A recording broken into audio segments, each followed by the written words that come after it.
Well, the show is about Jack, a guy down on his luck, philosophy professor that just basically makes a smattering of his own life and has to find himself again. So he has to go back to Toledo, where he's from, and the only job he can get is teaching AP biology at a high school. And it's about him through that feeling like he's at his lowest low, just rediscovering himself and the life that he feel like he didn't want, which I feel like it's gonna turn around that he did.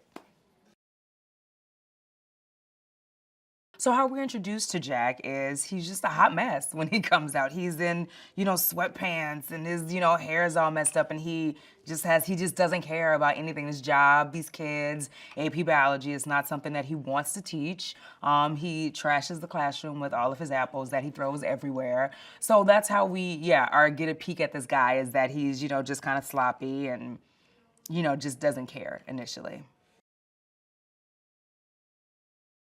Yes, so Jack's motivation is to, basically use these kids to get back at Miles Leonard, his arch nemesis, who, is this, renowned, also a writer and has these books published, and this is kind of the world Jack's want in on. So he's gonna use through social media and prank stuff and all these things to try to get back at his nemesis, and it never works. Or at least as far as I know, he's never succeeded in doing anything going wrong for Miles. Yeah, well, my character, her name is Steph Duncan, and Miss Steph is the history teacher, and she's awesome. Like, I feel like Steph is very much just like, I feel like a heightened version of myself. From the audition and everything else, right away, I was like, I love her. I hope I get to play this woman. But she's fun. She, at one point, was described as one shade of lipstick always away from the after spot after school or the bar going out with her girls, the other teachers. So yeah, Steph is very fun and kind of bubbly, vivacious, and just like a little bit of a firecracker. Oh, well, the other two teachers are her best friends on the show. Her and Mary and Michelle, they kind of are, I like to say three, what are they like, the three muses are like, the little Greek chorus. They're always together, doing everything together, involved in something together. They have lunch together every day. They go out to the bar together all the time. So they're best friends, definitely.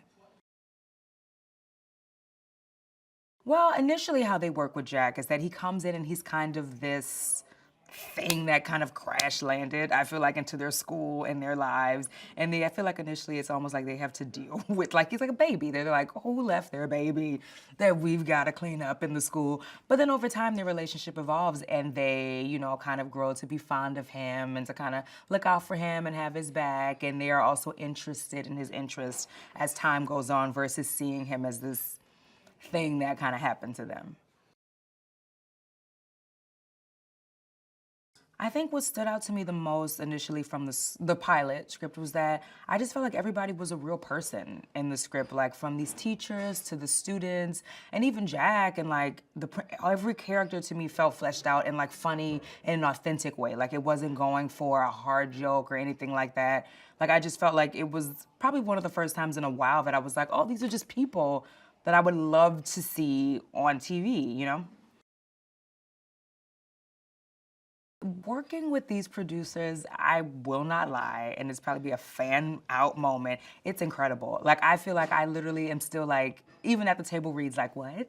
What? Like, and everyone is so nice, and it's just such the. I feel like we got really lucky that we came into like such a just a squishy, like warm environment. And I think that, especially for a show, I feel like that vibe comes from the top. And I feel like they set that they are awesome. Like, yeah, it's been very much a dream boat to be able to work with these people. Well, first of all, you have got to watch it. It's, to me, one of the realer teacher comedies out on television right now. It's funny, it's real, it's raw, it's a little racy, which I appreciate. And I think that, hey, it's about time that we see what kids are actually talking about. But I would say it's about this guy who, his career blows up in his face. And like many of us do that are human, okay, he reacts very badly. And he has to pay for them. He pays for it, he has to go back home and pick his life up. But it's fun, the pieces that he thought were little turd pieces actually turn out to be great. You get this new life with these kids that He didn't want to teach. And these women that, you know, to be friends with them, and now Ohio's a second home to him. And so I think it's a fun picking back up the pieces story. Yes, as it progresses for the show, we definitely are like a little unit. Like we take up for each other, and we're trying to work together to make sure, like, you know, his class review goes well. For each of our individual classes, he wants to go on dates. We try to set him up on dates. We give him advice for how to date Toledo women, what we like. Okay, we like a, you know, a man, Jack. Okay, so put down the green juice. So yeah, over time it goes from the judgment to let us help you out. Even with Principal Durbin and Helen, like, we all are like a little family unit. Oh God, Principal Durbin is like just so loving. He's like this, he's the guy who like can't be authoritative at all, but is trying his hardest and like, but like also really doesn't need to stand up for himself deeply, but is trying to and is trying to like rein in all these teachers who are wild. And then he gets Jack, who is, I'm sure, the most unruly thing he's ever had to deal with. And he's just trying his best, but he's the sweetest, like, sweet.